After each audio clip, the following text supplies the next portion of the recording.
This is Bob Oliphant from the Westford Historical Society and Museum, bringing you episode 23 of the Westford Wardsman podcast.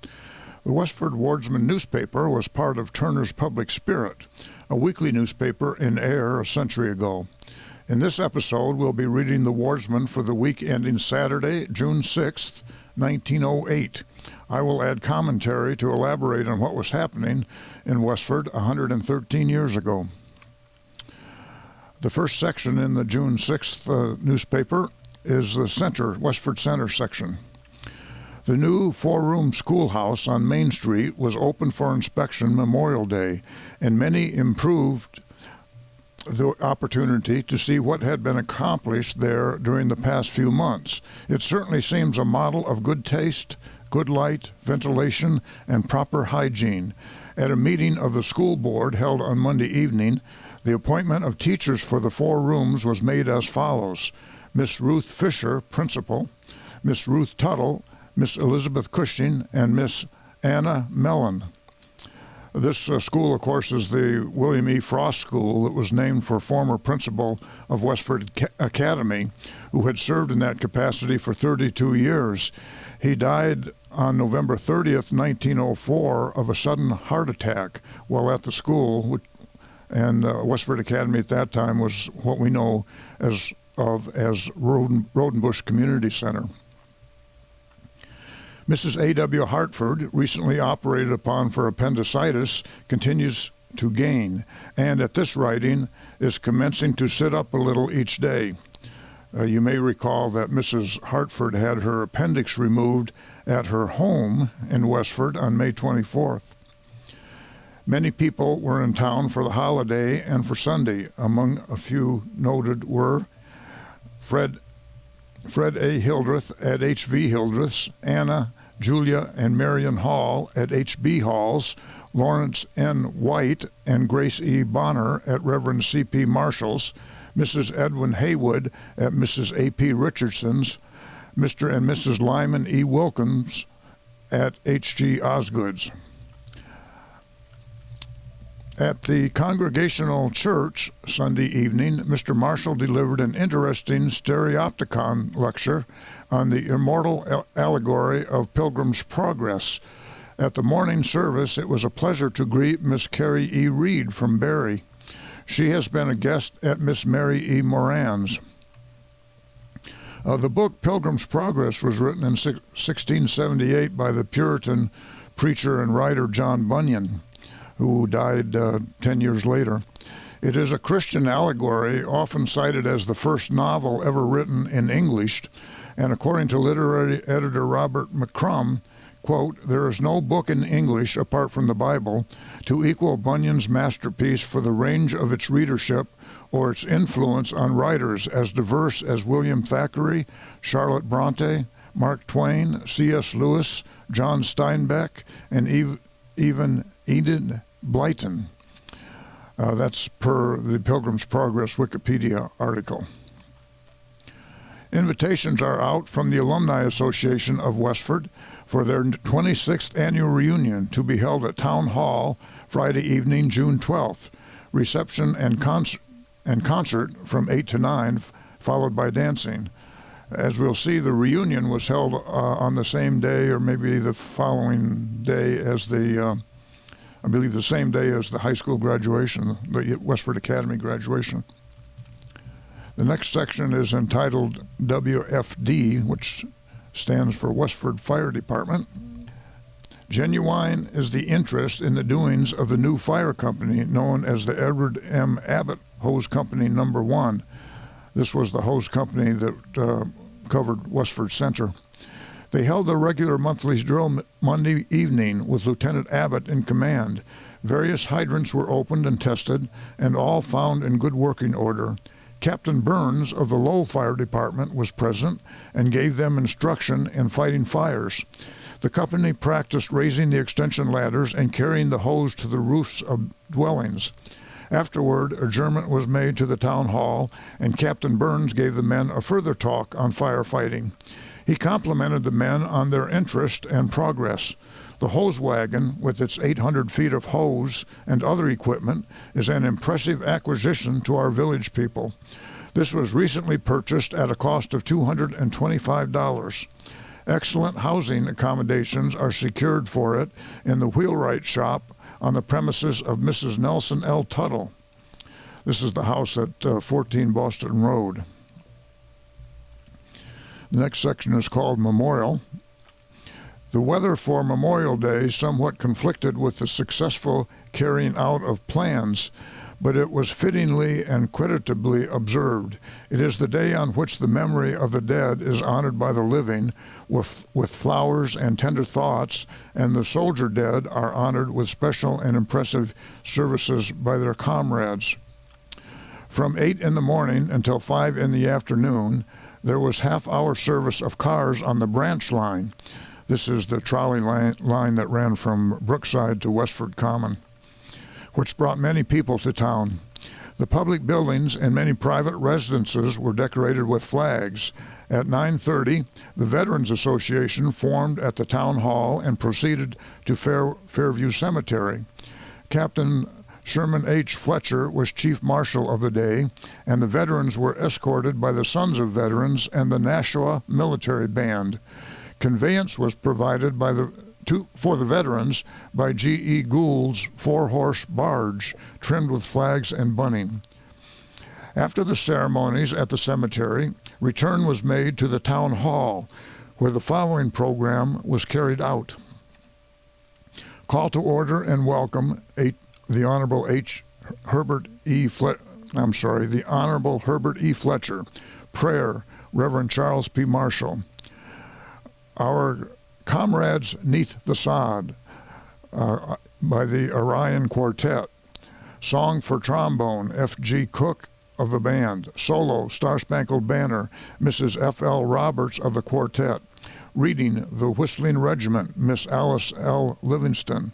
Address, The 3 Days Battle of Gettysburg by Sergeant Augustus V. Hovey, Company G, 33rd Infantry, Mass Volunteers.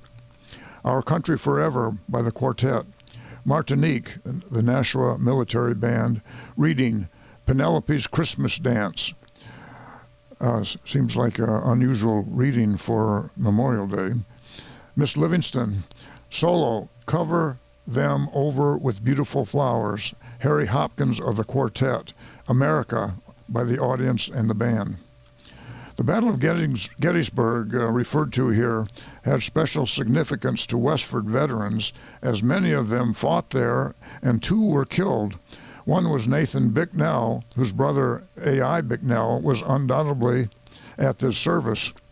A.I. found his brother's body after the battle and buried him himself. The other Westford soldier killed was Leander King. Another Westford soldier, Myron Rand, lost his left leg at Gettysburg, but lived on until 1926. These men all served in Company C of the 16th Massachusetts Infantry Regiment. A total of 40 Westford men served in this regiment, and another 18 served in the 33rd Mass Infantry Regiment, which was the unit in which Sergeant Hovey, the speaker, had served. Another veteran, Gardner Richardson of the 2nd Massachusetts Infantry, was wounded at both Antietam and Gettysburg. He would die in 1864. Sergeant Hovey's address on the Battle of Gettysburg was a comprehensive resume of the military maneuvers of that famous struggle. The quartet was an excellent voice, and their singing, as usual, gave much pleasure. Miss Livingston is a charming reader, and her selections were much enjoyed. At noon, caterer Frederick A. Smith served dinner in Lower Town Hall. In the afternoon, owing to the rain, it was necessary to give the band concert in the hall. This arrangement was not so pleasant as it would have been on the common in the open air, but they gave a fine concert to an appreciative audience. At a meeting of the Veterans Association, Wesley O. Hawks was re-elected commander, Samuel H. Baltz, secretary and treasurer, and Fred A. Hildreth, chaplain. The next section is the Grange. The second meeting of the Grange for May was planned and carried out with special reference to the approaching Memorial Day. It was an open meeting, and a good patriotic program was carried out, and it was regretted that the rain somewhat interfered with a larger attendance. The first selection by the orchestra was ably supplemented by a second cornet skillfully manipulated by Alistair McDougall. A men's chorus consisting of Messrs. Hildreth, Blaney, Roby, Boynton, Ferguson, and Wright sang "Welcome, Grand Army Men," after which Comrade J. Everett Woods gave an account of rebel prisons, namely at Fort Delaware and Andersonville, giving his account from vivid personal experiences. Edson G. Boynton sang a warrior song, and Reverend C.P. Marshall gave an excellent address to the veterans. Sergeant William Jubb of Shirley was present and gave his personal recollections of Libby Prison in Richmond, Virginia. The remainder of the program included a recitation by Charles Woods, male quartet, Fearless and True, selections by orchestra, men in chorus, Our Flag, Star Spangled Banner by the audience. I might mention that the Fort Delaware mentioned here was actually a Union prison on Pea Patch Island, Delaware City, Delaware, sometimes referred to as the Andersonville of the North. Most of the Confederate soldiers captured at Gettysburg were imprisoned here. Andersonville was notoriously bad and was a Confederate prison in Georgia. The next section is the About Town section. The Westford Athletic Association baseball team met their first defeat of the season on the forenoon of Memorial Day in their engagement with the Nashua team. It was a close match, so close that a slight advantage on either team was sure to win, and so, by the working of a natural law more than by exceptional skill, the Nashua team won by a score of 1-0 in 9 innings. But just wait until this Saturday afternoon, June 7th, to see how your nothings come out. They are to meet the strong, aggressive team from Groton. The contest promises activity enough to make the dust start out of the damp ground. Eben Prescott is improving his pasture on Francis Hill by plowing several acres and setting out a peach orchard in place of the huckleberry-blueberry fruit that has so long thrived here, and so many years the favorite resort of berry pickers. This pasture was once a part of the large farm of Levi T. Fletcher and was sold to Mr. Prescott by the late S. Augusta Butterfield. She was a descendant, maybe a daughter or granddaughter of Levi T. Fletcher. In plowing this pasture, two unlike methods have been adopted.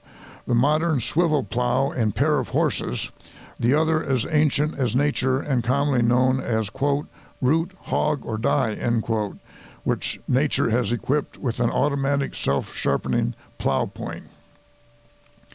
That phrase, root, hog, or die, was an old saying as mentioned by Davy Crockett in 1834, meaning work or fail, or work hard for a living. There was also a popular minstrel tune of the same name. At the Cold Spring Farm, owned by J. Henry Fletcher, about 12 acres of oak sprout have been wire fenced with a view to making a pasture of it.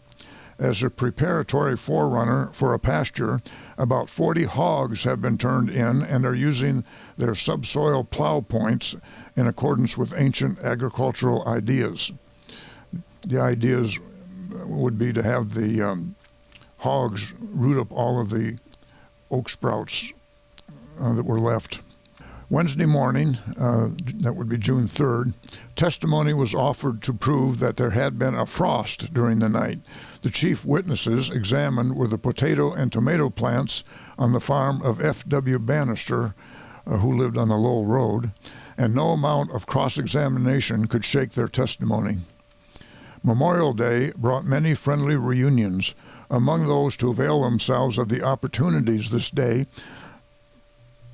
offers were Mr. and Mrs. L.H. Denton of Charlestown, who played leisure and restful change at the home of his sister, Mrs. F.W. Bannister, where hospitality is always above par.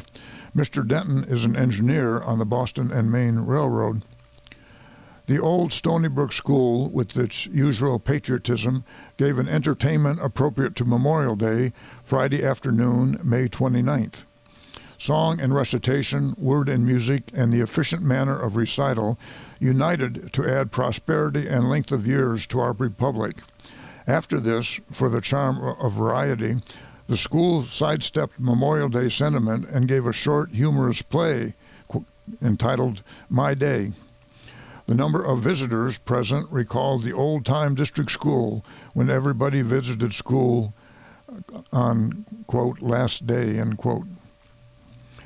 This was written by our friend Samuel Taylor, and he lived at the corner of Brookside Road and Lowell Road, and this old Stony Brook School was just up the hill on Lowell Road from where he lived, just headed south on, not on Lowell Road, but on Brookside Road.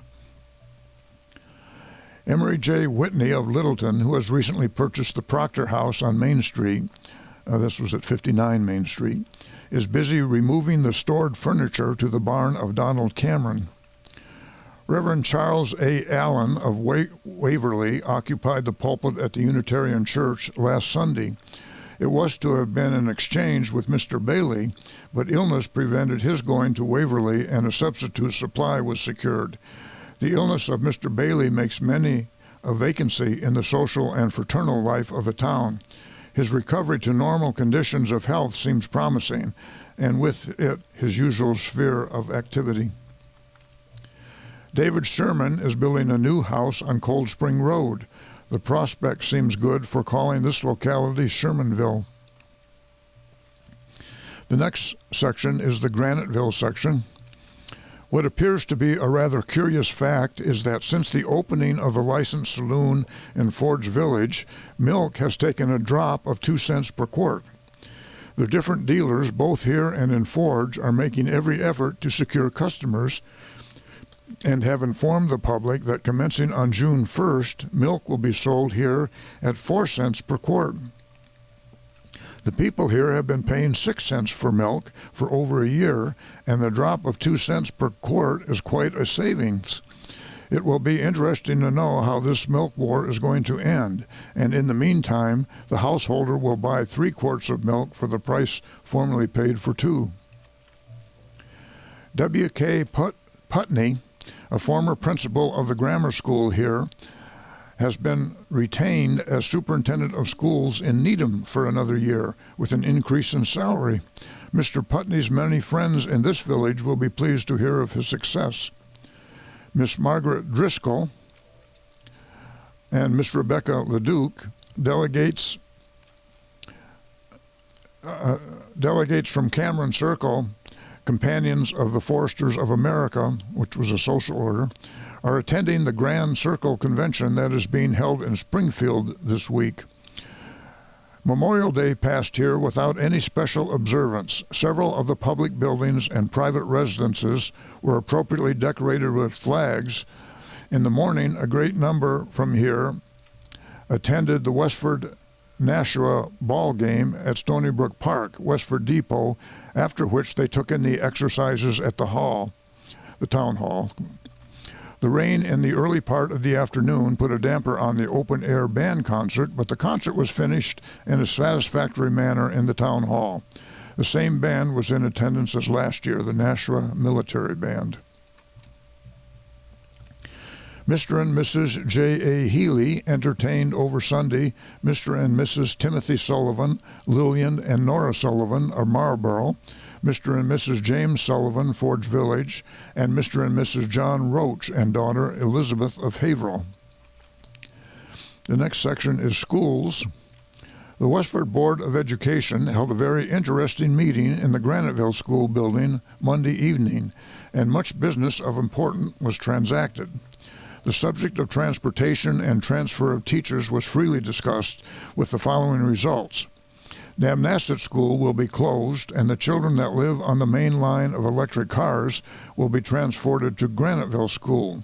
Those that live on the Spur Track Division will be taken to the new Center School. The Neshoba School will be closed, the children being transported to Westford Center Schools. The Neshoba School was located on Concord Road, just north of where the interstate crosses that road now. The Minot's Corner and Parkerville schools will continue as they are. Stony Brook School will be closed and the children transported to Westford Center. The transfer of the teachers is as follows. Miss Ruth Fisher from the Academy to Principal of Center Grammar. Miss Anna Mellon from Stony Brook to Center Grammar. Miss Ruth P. Tuttle from Graniteville to Center Grammar. Gerald M. Decatur from Nabnasset to Principal of Graniteville Grammar. Miss Harriet Miller from Center to Cameron School, Forge Village. The committee will furnish transportation in the districts in which schools are closed to the Center Grammar and the Academy. The committee unanimously voted that after the necessary changes have been made to the Forge Village building, this will be known hereafter as the Cameron School of Forge Village. It's still known as that today, although it's now the Senior Center. Miss Letitia V. Ward will be principal of the school. The next section is the Forge Village section. The members of the John Edwards Hose Company No. 3 were to have a tryout at 6:30 p.m. last week Friday, but were unexpectedly called out about 6 o'clock to a real fire. Beaver Cottage, owned by Arthur Parrott, accidentally caught fire. Before the firemen could reach it, the cottage was beyond saving, but the fire was kept from spreading, so the other cottages were saved. Beaver Cottage was in a very pretty location on the shore of the pond, this is of course Forge Pond, and was occupied by parties who had come to spend a few days. Mr. Parrott seems to be the victim of misfortune just now. His cottage was a total loss as there was no insurance, and only a short time ago he lost by fire a steam launch at Lynn. The Hustlers played the Air team on the home ground Saturday morning and beat them by a score of 10-9 in a 10-inning game. The Forge Village Lions played the West Ends of Littleton in the home grounds Saturday afternoon and were defeated by a score of 20-12, this making the second defeat this season. These baseball teams, I believe, are teams for younger boys. The exercises at the school Friday afternoon were enjoyed by a large number of friends. After the school exercises, the children with their teachers went to West Lawn and placed flowers on the soldiers' graves. The late Mrs. Prescott's Sunday school class covered her grave with flowers, showing that she lives in their memory, although gone from us. That's the news in Westford for the week ending June 6, 1908. Thank you for listening, and thanks to Nick Woodbury of Westford Cat for providing technical support. You can find transcriptions from the Wardsman at the Westford Historical Society's website at museum.westford.org or visit the Historical Society's Facebook page for more Westford news from a century ago. This is Bob Oliphant, and I hope you will join us for next week's Westford Wardsman podcast. Thank you.